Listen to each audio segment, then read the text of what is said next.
Paolo Ballesteros nagala Casey Concepcion sa shoot ng kanyang indie film. At Rachel Ango wagi sa West End Frame Awards. Narito ang Star Bites. Wagi si Rachel Ango sa katatapos na West End Frame Awards sa United Kingdom. Kinilala ang kanyang rendition ng I Dreamed a Dream sa musical na Les Miserables para sa kategoryang Best Performance of a Song. Very thankful naman si Shin sa natanggap na parangal.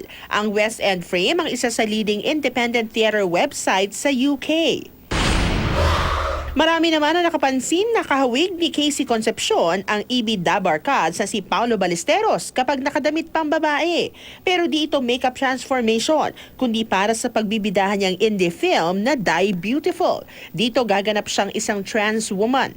Una nang ibinahagi ni Pao ang pagsusukat ng prosthetics para sa kanyang dibdib sa isa pang Instagram post.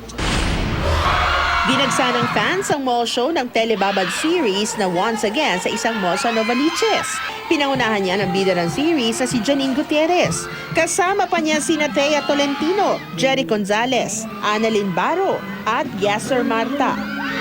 Sina Jerry at Yasser, pinakilig ang fans sa kanilang harana. Game na game ding nakipag-groovy ang cast sa kanilang fans. Grateful naman daw si Janine dahil sa todo-todong suporta ng fans kahit 5 years pa lang siya sa showbiz.